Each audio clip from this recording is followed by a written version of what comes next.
All right. My name is Tasha Smutney. I am a double gold consultant and a three-time IATAN card holder. I know that I trained on Epic about a week and a half or 2 weeks ago, but this is updated because I was at Epic Universe last week. Things are still evolving, things are new. There's not a lot of content out there if you haven't been there yourself. All right, so this is an updated training with my experience, firsthand knowledge, what it was like to be there. I am going to do some tips and tricks based on my trip as well. First of all, I want to tell you number one, people are going to want to pack their patience because it is still a new park. Even though it has been open just over a month officially, and they did previews before that, they are still working out some of the kinks and figuring things out. Part of that is, some of the line management. Some of it is, figuring out the best flow of people through the park first thing in the morning. Some of it is rides are still breaking down. And something that might be a flaw in design, the majority of the rides are outside. There's only four rides that are basically inside. So there was a period of probably 2.5 hours that everything except four rides were closed due to weather, which made the wait times for those other rides exponentially higher. Okay. It's also really popular, and those popular rides are going to have longer lines than they will once the hype dies down. I anticipate the hype honestly might last at least a year. All right, based on when people can go. It's also summertime and people, have kids out of school and that type of a thing. So there may be less of that crowd when we get to the fall. However, I did notice it never felt crowded walking around the park. It felt crowded when you were in those high demand rides waiting to get in. The only time it felt crowded was first thing in the morning during that early entry when everyone's waiting at two different spots to get in. Otherwise, walking through, getting a place to sit to eat, any of those things, not a wait. But those high ticket rides, long waits, right? I was only there one day. You probably need more than a day if you want to do everything. Part of that was that large downtime of rides. There was probably I got to do all but two rides that I had wanted to do. And I was okay with that. Like I wasn't upset by the two I missed, all right? So, first and foremost, they did officially open May 22nd of this year. This is Orlando's newest park. It is groundbreaking. I will tell you the technology, the advancements from their other parks, from what you see in technology at other theme parks in the area, far above, right? Completely immersive experience. I will tell you that Universal does immersion really well anyway. This is even more so than their other parks. Okay. Even more immersive feelings than Universal Studios and Islands of Adventure, which also do theming and immersion really well. Those five distinct worlds, and we're going to talk in more detail about those. They each feature a unique ride of blend of rides, attractions, dining. So this is the first major theme park to open in the United States in 25 years or more. So this is a significant moment in theme park history. That's part of why it is such a demand for this park. Okay. Now, if you've been before, most of the resort was connected to the City Walk area, but Epic is not. It is a good distance. All right. You have most of the resort hotels have either buses or water taxi to City Walk to get into those parks, as well as buses or walking path to the water park. Every resort, no matter the level, except for these three new ones, even Stella Luna and Terra Luna, there is a bus, but they could walk, is bus transportation. So everything in that main area of Universal Studios theme park resort, it's going to be approximately a 25-minute bus ride. It is a good distance away. which is also good to know if you have clients staying at these parks and they're going to Universal Studios or Islands of Adventure. It's gonna be about a 25-minute bus ride. Okay. Part of that is because it goes on a main road and there's a lot of traffic lights. It's not so much that it's super far away, it's just that there's traffic lights. I will tell you, if we want to compare to Disney, there's absolutely places in Disney that, depending on where you are, the bus ride is 20 minutes to different parks. So it's not unheard of. It didn't feel that long. It's just you need to know for planning purposes. The Helios Grand Resort Hotel does have its own dedicated entrance to Epic Universe near the back of the park. So they can go through security and get into parts of the back of the park before people coming in from the front. That is one of the biggest advantages of staying at the Helios Grand. They do not have, even though it is a deluxe level, they do not have express pass included like any of the other deluxe for any of the parks. So that's important to know. So let's take a look at a map, excuse me, and the five distinct portals. And you really do. I have a video actually going into each of these. I caught a little cold. I don't feel sick. I just have like, you know, that annoying stuff left over. You do feel like you're being transformed into each of these, and I do have a video I included for each of these when you enter the portals. All right. So this is the official like picture they have out. It is very hard to find a PDF of the map. Most of what you can find is the interactive map. However, I did make a map. I did get an overview of a map. I needed it. I actually have clients who are leaving tomorrow for Universal, and I needed to give them paths and things like that. So, you know, it is their biggest when we talk square footage. However, it is the easiest to navigate.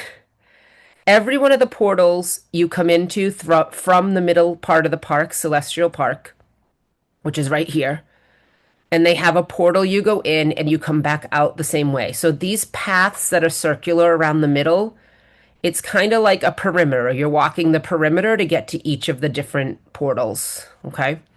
So as you come in, the resort buses are going to be down this path. There will be a sign here when people leave the park if they should go this way or that way based on the hotel they're staying at. Right.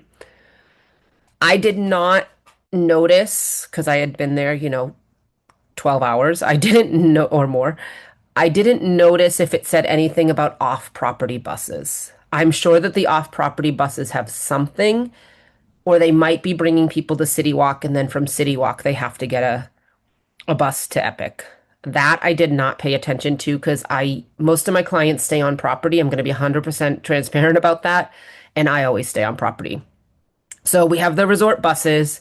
As you come in, you can get through to Celestial Park. There's like a overlook here that you can see this area of water and see the Helios Hotel. And you can basically go one way or another around. And I'm going to show you what that looks like for early entry. All right. So we have Nintendo, Super Nintendo World, Dark Universe, the Helios Hotel, which is, I mean, it is basically in the park, but there is a security to go through if you go into the hotel or back out. Harry Potter, the Ministry of Magic area, Isle of Berk for How to Train Your Dragon, and then Celestial Park in the middle. So let's talk early entry. If you're staying at a Universal Resort Hotel, any of the resort hotels, you get early entry 1 hour before the park. Right now, Epic Universe is opening officially to the general public at 10 a.m. So 9 a.m. is open for resort guests. With that being said, if your clients arrive at 9 a.m., they are behind the crowd. When I checked into my hotel, they told me that the buses to Epic would begin running at 8 a.m. That was not accurate. I walked out from the lobby around 7:35. There was a bus, maybe 7:40. There was a bus pulling away that said Epic on it. Another bus came within 5 to 10 minutes. So I was on that bus before 8 a.m., probably by 8. I mean, I might have been on it by 7:45. When you get there, a little tip. There's a whole bunch of lines for security. You want to go to one to the far right or the far left. The ones on the furthest ends are going to have the least people in them because people will go to the ones in the middle. All right. So you're going to want to recommend that for clients. Go to one on the far ends. That's going to help. It doesn't matter which way you're planning to go once you get in the park because it's a straight shot through here once you're through security and once you're through showing your ticket. So I was in line, so it must have been earlier than 7:45 when I got on because I was probably walking off the bus at 8:05. I got in line at security. I was not in line long. The security line started moving about 8:15 a.m., about 45 minutes before early entry began. So that 8:15, 8:20 is when it started moving. You pass through security. At Universal, all of the security lines have metal detectors, or not for you, and then they scan your bags so that they can look in them. Different from Disney, where you walk through your bags with your bags for the metal detectors, or you go through and they inspect strollers. So it's a little different if you're familiar with Disney. They do scan your bags and you walk through the metal detector, then you get your bag. Once you pass through security, then you're in another little line because you're getting to the ticket gate. Please make sure if your clients or you have a dated ticket, they know which day it is. I saw a lot of people turning around and leaving because they went on the wrong day. Not a ton, but there were people having to turn around because they had the wrong day ticket or something like that. Now, that's not going to be as much of an issue as we get into 2026 because it's going to be park to park for all the parks. But right now, you're having to buy single day tickets, either as part of a package or dated. Part of a package, they can go any day of their trip. Dated tickets, they're dated for that day and they're only valid that day. Now, once you go through, they're going to direct you either left, which really is going to be mostly Nintendo Land, but hypothetically, somebody could go this way and also get to Dark Universe, or stay to the right if they're planning to go to the roller coaster in Celestial Park and Dark Universe. There'll be less of a crowd going that way because Super Nintendo Land is very popular. Now they hold you. It's not an actual bridge, but it felt like a bridge because it was like up a hill. They're going to stop you in this path right about here. And I would assume the same on the other side. I went this way.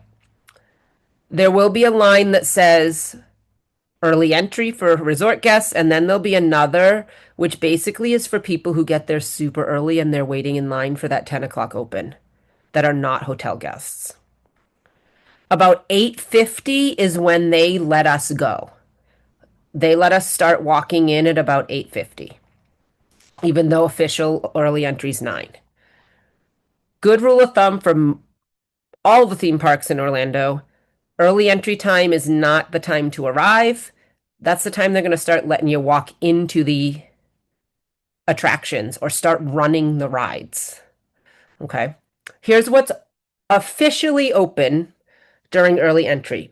With that being said, they sometimes don't advertise that something will be open and they will open it earlier. Officially, Nintendo Land is open with all three of the rides are open during early entry. Mario Kart, Yoshi's Adventures, and Minecart Madness, which is a roller coaster. Excuse me.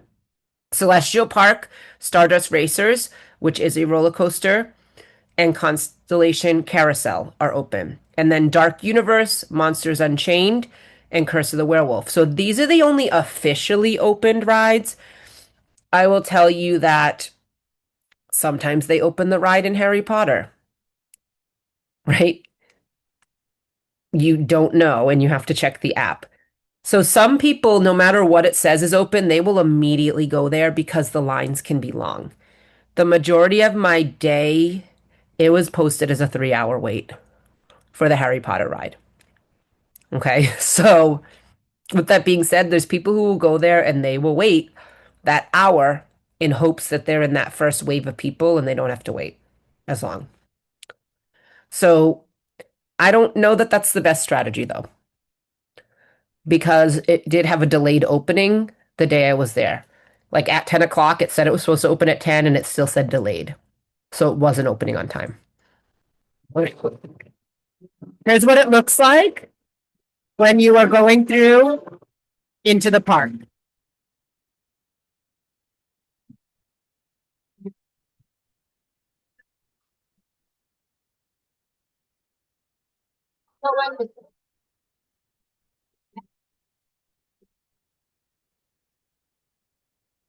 So you can see that's the Helios Grand Hotel. You can go this way for Stardust Racers and Dark Universe, and then mirror image on the other side. So this is the beginning of Celestial Park. All right, so let's take a look at each of the portals. So Celestial Park, you have the main portal to the whole park is the one you go through to get to it. So this is very much thinking about, you know, the stars, the constellations, space. It's the heart of Universal Epic. Everything branches off from there. This is the official, description. Cosmic heart of Universal Epic Universe, where wondrous discoveries await among lush greenery, tree lined walkways, dancing fountains. You begin a cosmic journey of discovery in a world between worlds of sensory delights for all to enjoy together. It really does focus on the senses and those things. And I'm going to show you some things that happen at night. This part comes alive at night. You don't, even if you feel like you're done, people don't want to miss After Dark because there's all different colors and lights, and there's embedded lights in the walkways. It is absolutely beautiful and amazing. All right. So there's many, many things. It has the two rides. Constellation Carousel. This is not a normal merry-go-round. All right. The vehicles rotate, they go multiple directions. It is inspired by the constellations. Stardust Racers, a dual launch roller coaster. It does go upside down, goes up to 62 miles per hour, probably the most intense roller coaster in the park. That was not on my list. I did not ride it, but it wasn't on my list. So I don't technically count it as one I didn't get to do because I didn't plan on doing it. The Helios Grand Hotel, Mediterranean feel, celestial motifs. It does have its own different entrance. Many, many shops, restaurants, shopping. There is a splash pad called Astronomica, and I do have some pictures of that shaped like a compass rose. I did see kids playing in it. It does light up at night. Amazing, spectacular water and fountain show at night, and all of the portals to the other lands. So here's a zoomed in of the map just of this area. Again, you come in through here. You can go one way or another around. There are some fountains in this one. This is full of fountains, and this is where that big fountain show mostly is. So you have the Constellation Carousel. The fountain show can be best seen from here. There's also that play fountain as a splash pad. And then the Stardust Racer entrance is over here. All right, so those are the three like really main features here. There's also lots of restaurants all around here. There was a nice little kind of right in here. There was a stage that there was musicians performing. So lots of opportunities for different things. So this park is much more than just the rides. There's lots of things to see and do and experience, right? So here's a picture, of that Stardust Racers. If I zoom in, you can see that these two come in together. All right. They do at certain points, they cross paths. All right. And they get close to each other. There was never like a huge wait, I don't think. This is that splash pad type fountain to play in. It does light up at night as well. Over here, seeing that constellation carousel in the background.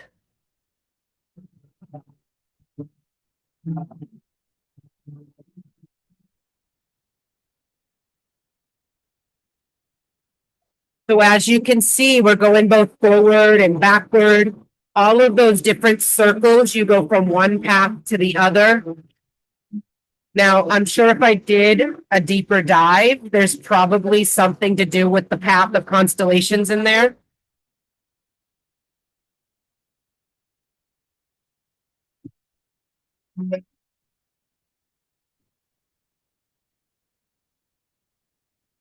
So as you can see, the time of day I went, there wasn't a ton of people on this ride. And I don't know that there was most of the day. But what's really great is all of these, what would be a traditional horse, right? They're obviously different creatures, but there was a seat where you see that adult sitting, but then there was another seat that you could put your child in front of you. And there were some people that had their kids, they were riding on the traditional, vehicle for a carousel together. Then they also had these great, like, bigger ones that a whole family could go in, and they still did move up and down. All right. They're kind of, instead of it being attached to the ceiling, they're kind of get the feeling of free floating because the top is unattached and those lights all change colors. There's lights in the ground. I did want to do this at night and it just didn't happen. I was going to go back again at night, but there was, again, so much to do, right? So much to do. All right. At night, just some, you see most of this beauty in the um, Celestial Park. This is looking at the Helios Grand right near that original entrance. Other lit up areas, including, the walkway, all the lights were different colors. Let me pause that for a second. What was really cool with the fountains when it started, and I now know you want to be out there before 9 o'clock because that's when it starts. It starts like right at 9 o'clock. It will play and do music and colors for the fountains with music from each of the different portals. So it had Harry Potter music, it had How to Train Your Dragon music. Before I started recording, it had Mario music. It had, music that went along with Frankenstein and the monsters and all of those things. So it's really, really cool. And it does happen right at 9 o'clock.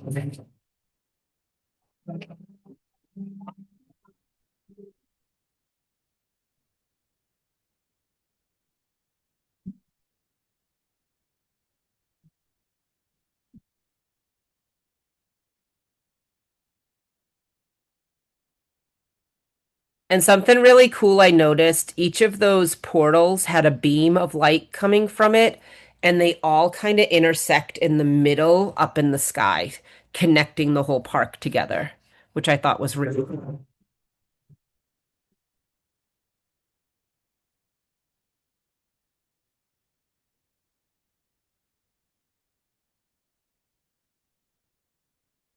Now, I was not where I wanted to be when this started, so as you can see, I'm clearly walking to get there. Now you hear like the werewolf for the monsters area.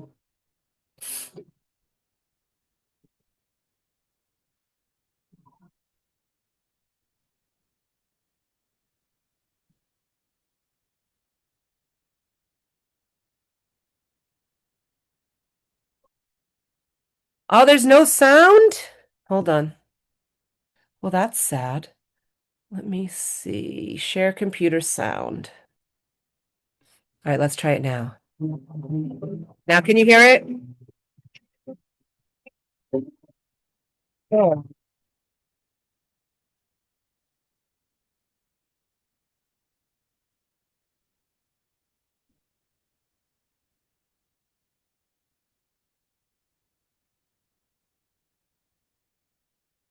Hmm. That's strange. So I did just fix the settings where it says share computer sound. So I'm not sure why it's not sharing it, but you'll have to trust me on this. It's really cool that it matches the different themes. But what I also thought was neat is that it the lights were not just on the fountains, the lights were on the trees. It was a full like sensory experience.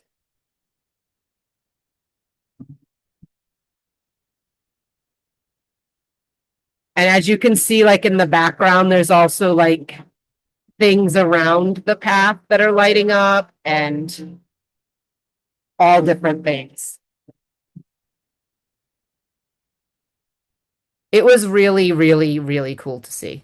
And then, just the beautiful, like so much thought went into the touches. Like these are star-shaped lights hanging, the moon, you know, different star cons, different pictures in the sky.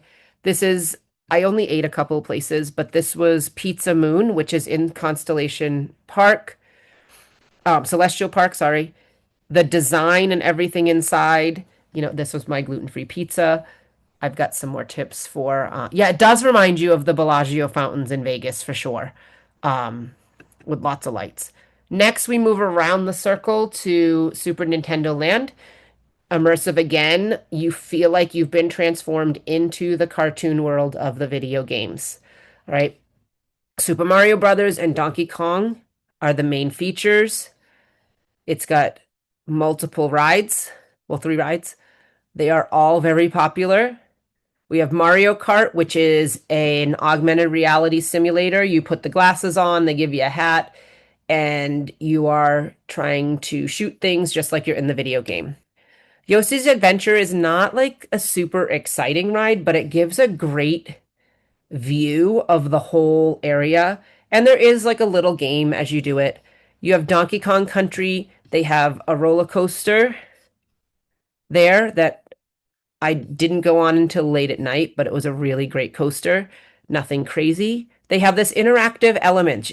Your clients are going to want to get their power up bands before they go to Epic or before they go on their first ride. They can get those at City Walk in the Universal store as well as the Epic Preview Center, or they can go to a store in the park before getting on their first ride. When they do Mario Kart, which is where most people go first, they can sync their band and it connects to the app and it keeps track of their points and their coins that they get in all of Mario Land, right? And then there's interactive challenges they can do, which unlocks a secret game. You can't go in there unless you've collected all the other things from the challenge. Toadstool Cafe, Mario themed food, and then lots of retail offerings for Nintendo World merchandise. So if we look, this is a dual level land. When you come in, and I'm going to show you the video, you go up an escalator like you're going through the tubes in Mario, in the pipes, and you enter on the second level. All of the one-up band games are going to be on level 2. However, throughout the whole Mario part of the land, there's also places that, they can get coins, they can do all of those things. Mario Kart is going to be here on level 2 as well. Yoshi's Adventure, while it's above the whole land, you enter on level 1. There are stairs down. There's also an elevator. If your clients need elevators, it doesn't appear that there's a lot of elevators. You just need to ask. There are tons of stairs, but you need to ask. They just need to ask a cast member for the elevators. There's also lots of meet and greets. There's meet and greets with Princess Peach, Mario and Luigi, and also Toad. There's also one for Toad. Minecart Madness Donkey Kong Land is on level 1. So once they come through here, they just walk over. It is kind of tucked in the back. All right, so here's that portal. All of those portals, the tops of them are themed towards the land. Typically, this piece right here is moving on all of them, right? This was during early entry, so it was extremely busy. When I went back later in the evening, it was not this crowded to get in, but this is the initial rush. I don't know why they didn't have both escalators going. I can only assume something was wrong with the other side. All right, but when you come in, and this looks crazy because there's so many people. And again, it's that early rush. But you're going through the pipe like you're in the game, right? And then this one, this is, coming up into the land. And what was really cool when you see the lights kind of flash, it makes that sound just like you're in the game and going in the tubes, the pipes, like Mario and Luigi.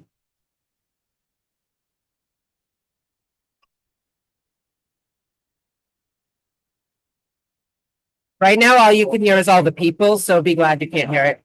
But you hear that you come in through the castle,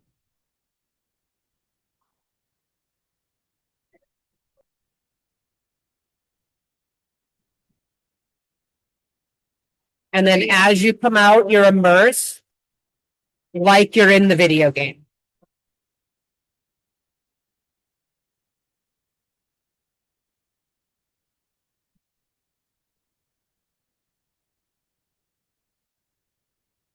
It's just a really like a cool moment when you get up there and people who play Super Mario Brothers and Nintendo a lot, like this is like the coolest thing ever, right?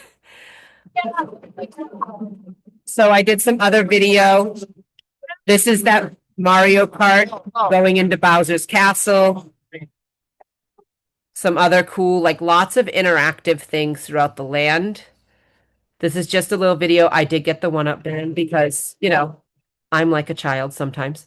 But it was fun. Like they had all of these little coin boxes, and when you click it, you really hear it do the coin sound.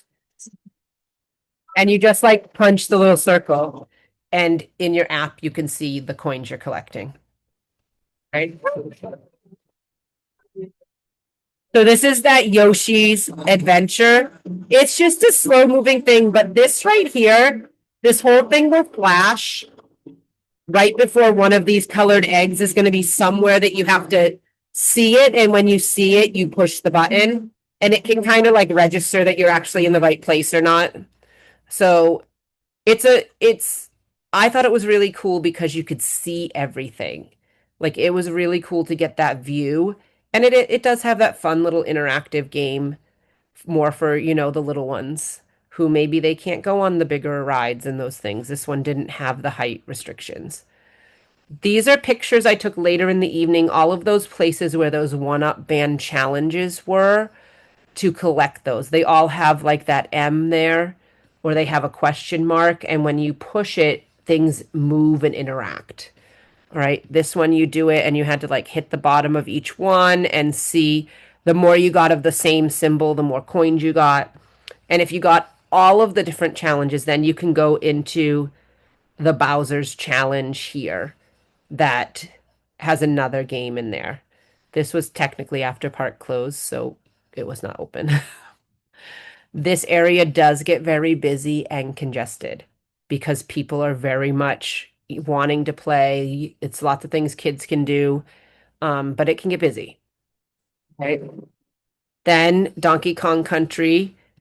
Here's what that roller coaster kind of looks like, just a little snippet of it.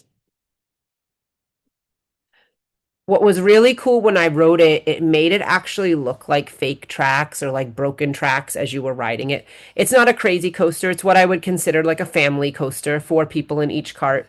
A fun little coaster. I ended up riding it in the dark, technically after park closed, because I got in line probably at like 9:30. All right. Next, we move around the circle to Dark Universe. Parts of this could be scary for little ones. Just be warned. Probably not the best land for young ones because it's focusing on movies with monsters. The roller coaster there is a bit intense, only because it spins. All the they're like individual, um, probably four people sit back to back and it spins. That was one that I had wanted to go on.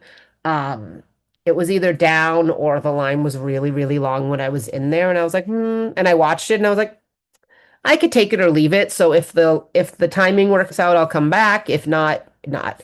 All right. So immersive experience, we can step into the shadowy realms of Universal's classic monsters and attractions. There are character encounters, dining experience, all inspired by the monster movies. All right. So we have Monsters Unchained, the Frankenstein experience. This is trying to explain how it is. I did ride this ride. I thought it was really cool. It would probably scare little ones, all right? Just because stuff jumps out at you a little bit. The way it works is it is an over the shoulder restraint. There's four people and your feet will hang once it starts going. It's not a roller coaster. It's on like a mechanical arm. If you've ever done Forbidden Journey in Harry Potter world, it's the same exact type of mechanism that you're up in the air and the mechanism moves you all different directions, including not quite all the way upside down, but it tips you backwards and you get the feeling of upside down. It is one of the rides you have to put everything in a locker, including, some of the rides they say, oh, anything in your pocket is fine. This one they said, you know what, you want to leave your phones in the lockers because if it falls, it's a 15-foot fall from where you are. It was a really cool ride and I really did enjoy it though. All right, Curse of the Werewolf is a roller coaster. All right, and it is, you know, it's a four-person cart but attached to multiple carts, but that whole cart kind of spins the whole roller coaster ride, right? They have the monster makeup experience that people can pay to get made up as a monster with custom makeup. They can meet iconic monsters and other characters from the Dark Universe world, right? It is very immersive and a gothic feeling, Darkmoor Manor, all right? Themed restaurants like Das Steakhouse with vampire, run by vampire families as well as themed food, and the Manor Steakhouse as well as shopping as well. I don't have a ton of pictures from here because I didn't spend a lot of time in this area. When I first came in, both rides were down. So I kind of took a couple pictures. I took the video coming in. I came back later and did Monsters Unchained. But really, it's those two rides. Um, I think it never had, this one had about, I think, 35-minute wait I was in. And then this one was usually around an hour. And then there's shopping and the dining in there as well. So here's what it looks like when you enter. And you can see like each of them has a different video screen and then the theming as you come in.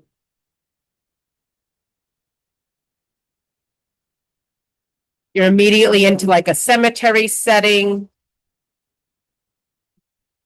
The Dark Universe is probably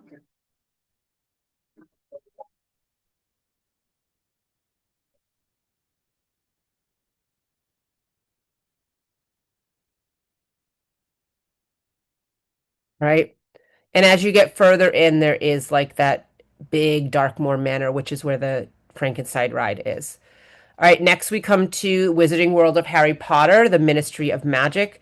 This is kind of two worlds within one. We have 1920s Paris from the Fantastic Beasts movie, and then we have, you go through the Flu Network and get brought back to when Harry Potter's movies were set towards the near the end of the films, but not quite to the end. All right. So a blend of those two. You can explore Wizarding Paris in the 1920s, travel through the Metro Flu to the British Ministry, and experience interactive wand magic. There's a thrilling ride, and there is a live show. And I'm going to tell you right now, do not discredit the shows. I went to this show. I went to one in the How to Train Your Dragon. As a theater nerd, they are amazing. These shows are very high quality and very well done, and you don't want to miss them. It is also a great chance to sit in the air conditioning. All right. Um, so we've got Hidden Shopping District in Wizarding Paris. You can interact with Fantastic Beasts, cast spells with the interactive wands, inspired French cuisine. Now, they do have, if you've been previously to any of the Universals, they have a new Generation 2 wand. They are more expensive, but now they are app enabled. You can connect them to your app. I had my old wand. I got a new wand at Epic because there is an Epic exclusive wand, and that's the one I bought.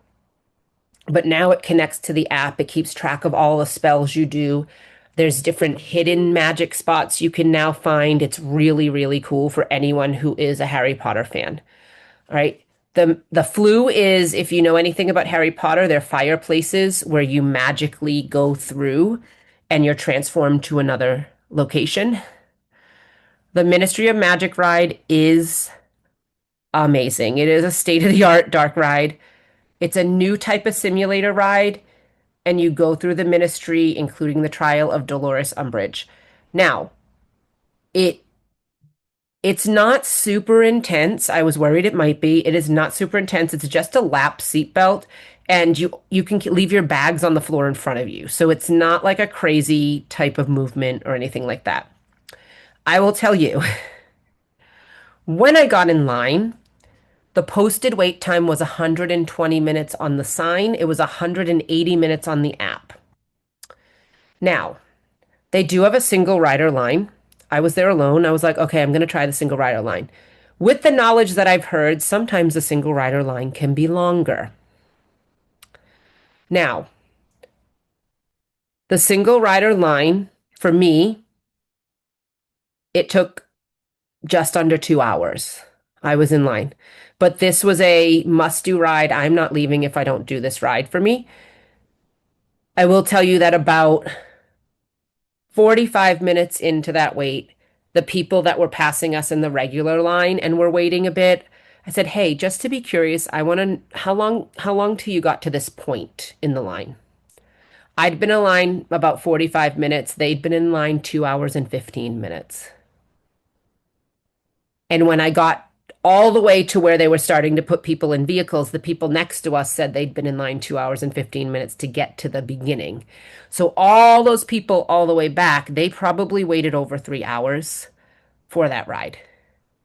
So it is a wait. That is why a lot of people will go there first thing and wait that hour before it opens so that then they don't really have a wait. But it is really cool. And if somebody doesn't want to ride or doesn't want to deal with waiting in the line to ride, they can go through where the single riders get in, and you can still go through the Ministry of Magic, the main portion of it, experience going through the flues and seeing the main part of the Ministry of Magic. Now, there's tons of different rooms that you would go into throughout it that I missed because I went in that single rider line, but it was more important to me to get the actual ride, right? The live stage through show, Le Cirque Arcanus, is amazing. It re like the only reason there was a wait is because the show itself has a pre-show and then a show you sit for that's probably combined the two about 30 minutes. So it'll say on the app when the next showing is. And that's part of why you wait because you're waiting for the next showing. But pretty much anyone who gets in line will get into the next showing. And the wait is all air conditioned, so there's that. Lots of unique shopping and dining, French inspired quick service, shops with wands, apparel, gifts, hidden alleyway for unique experiences. The land features detailed architecture, interactive portraits, just like in Harry Potter and the Wizarding World, reference to characters and events from the books and movies. I may have spent the most amount of. What just happened there? That was weird. I may have spent the most amount of time in there because I'm a huge Harry Potter fan. Um, so as you come in, and these maps make it look really small, but it's not. All right, as you come in, you come through, there's an arc to get into France. The cafe that I ate at is over here. The Cirque d'Arcanus is here. There is like a little way you could get through here as well. Lots of shops, lots of different things that you can go to, snacks. Uh, I saw a little like street performers over here. You get into Ministry of Magic here. The first time I came in, the end of the line for Ministry of Magic was here. And I said, I am not doing that. I'm going to watch the app and see what happens. But the line was here to get into the entrance here. One of the absolute most popular rides at the park. I do think that that will die down as the park is open longer and longer. All right. Now, when we enter,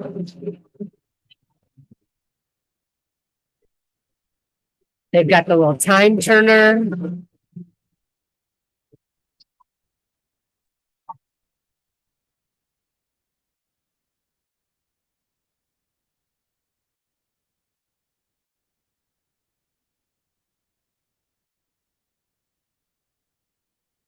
Kind of like you're coming out of public transportation in Paris.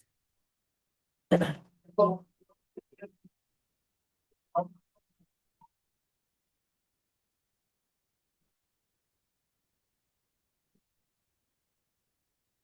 you're coming in.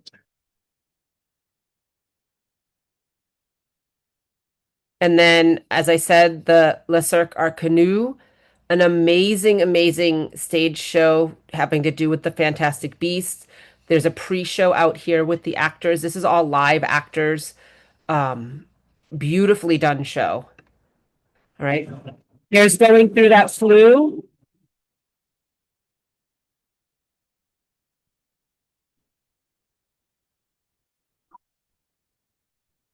So just like in the movies, how the wizards are magically transformed, we're now inside the ministry. So if we take a look, that line is so long, they have a water stand here that they were selling water to people.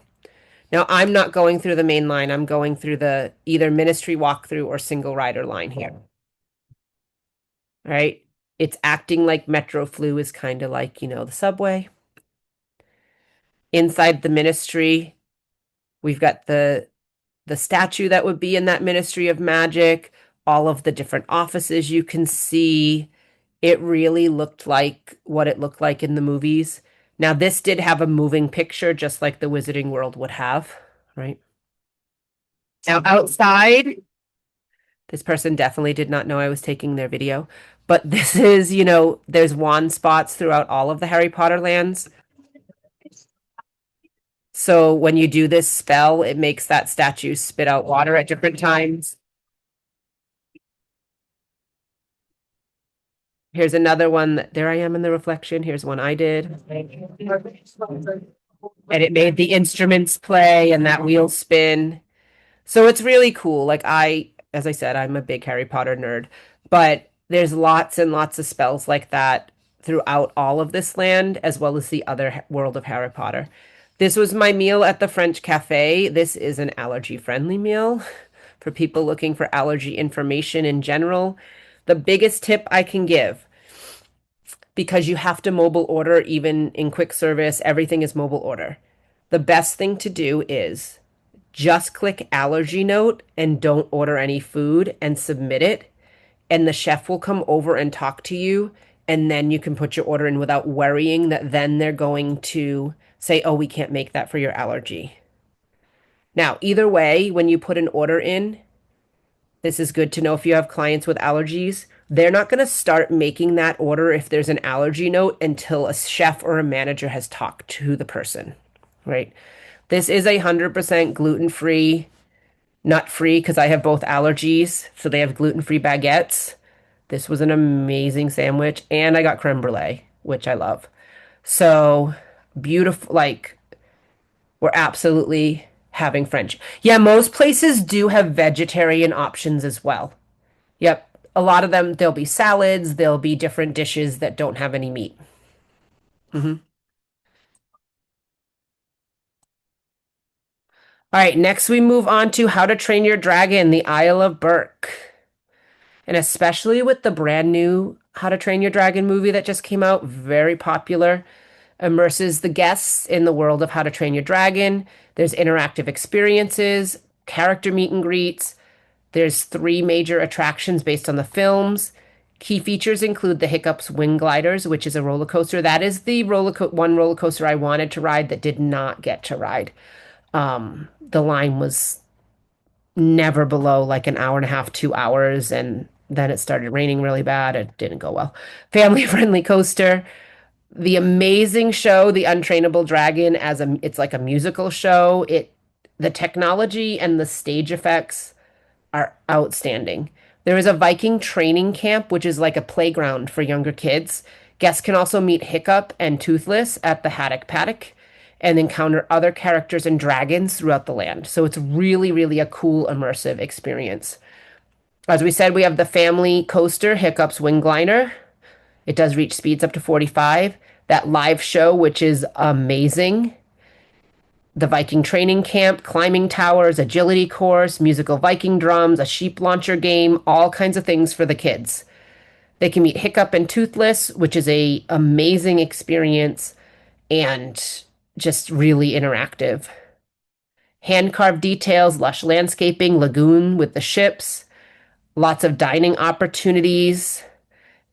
There's animatronic dragons and statues scattered throughout the land, and then Toothless reacting to the guests in real time.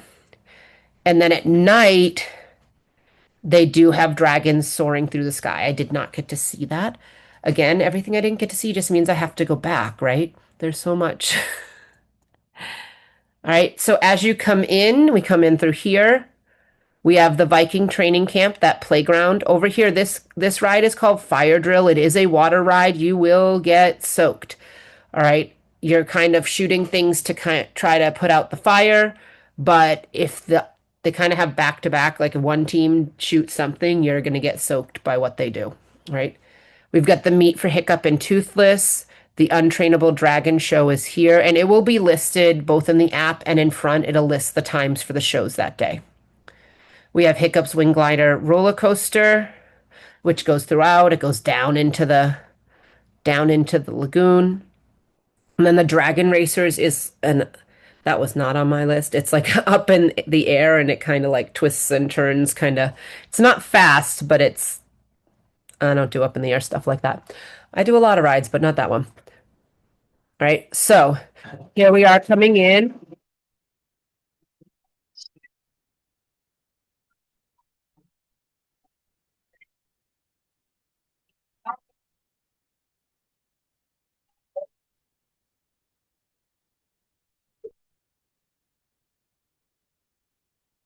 Yeah, the portals are really cool and kind of what, makes that realistic feeling of you're going into these other lands and being transported.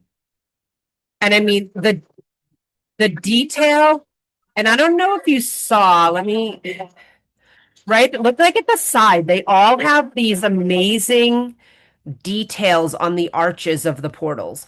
Like this is showing silhouettes of all different types of dragons. When you go into Dark Universe, there's like bones and skulls and all kinds of things there. They're all really, really detailed.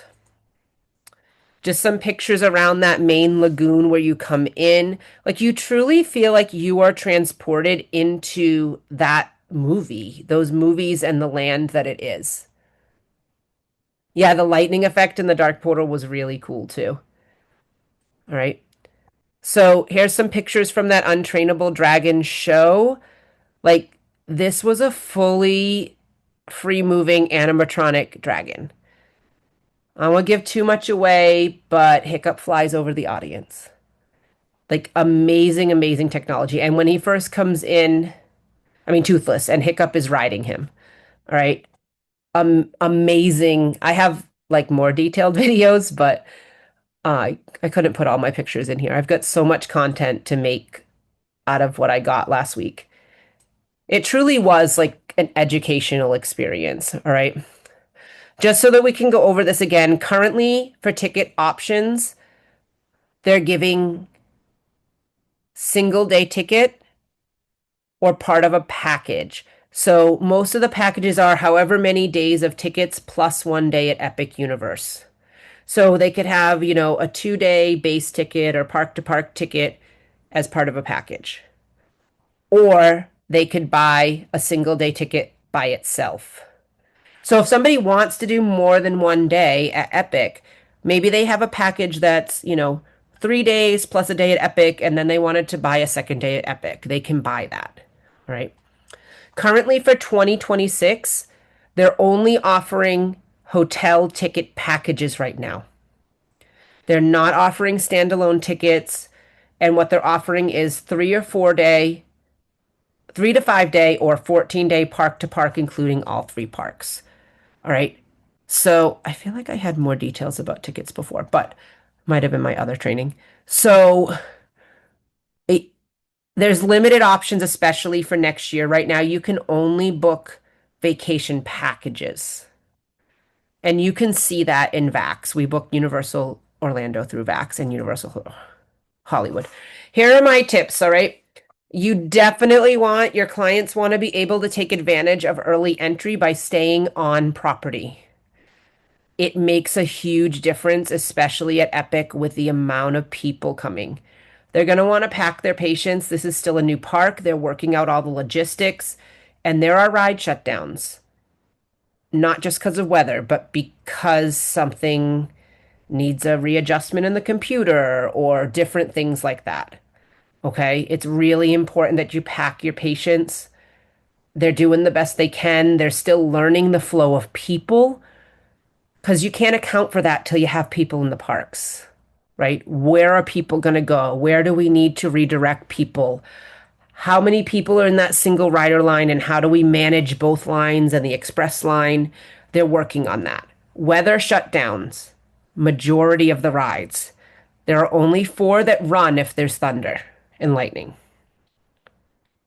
And some of them shut down even if it's not thunder and lightning, it's just rain. As I said, there was probably a 2.5 hour period where there were only four rides open and all the rest were closed on a weather delay. And that made the other waits really big. You don't want to miss the shows. The shows are absolutely outstanding, and there are great, great character meets.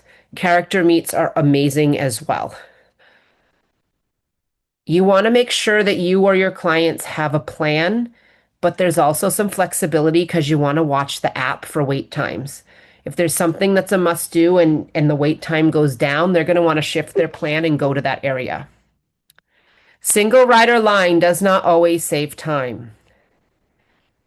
There are people that historically will use single rider lines, not because they're a single rider, but their whole family will get in the ride and they'll say, oh, yeah, we know we could be separated. Because of that, the single rider line is sometimes just as long or more. And then there are people who they say, oh, we know we could be separated. And then they get to the front and they like try to fight the cast members. Like, no, this is what it is. I was in a single rider line. There was a couple in front of me and they had the woman go. And he's like, oh, you want to go instead so we can go together? And I'm like, they're going to separate you anyway. Now, it did happen that they sent the two of us next, and I then was able to switch places with her, but that doesn't always happen, and there's no way to guarantee they would have ridden together. Express Pass is expensive. Express can cost almost as much as the one-day ticket. It is not available on Ministry of Magic in Harry Potter Land. I don't know if there might be one other that it's not on. It is for most rides. Those lines are going to be shorter, but it's very expensive. It is also not included with the deluxe level hotels like the other one is, right? If your clients stay at Hard Rock, Portofino Bay, or my brain just turned off, not Sapphire Falls, Royal Pacific, those three give unlimited complimentary express pass to Islands of Adventure and Universal Studios for each night of their stay. That is not including Express Pass. They can purchase it separately, but it can be very expensive. This park does come alive after dark. You don't want to leave and miss it. You want to see what they've done with the lighting, and it changes, and it's just beautiful. Like this is the epic entrance as I was leaving at night. It's beautiful. I know this was a lot of info, but any questions before we finish up?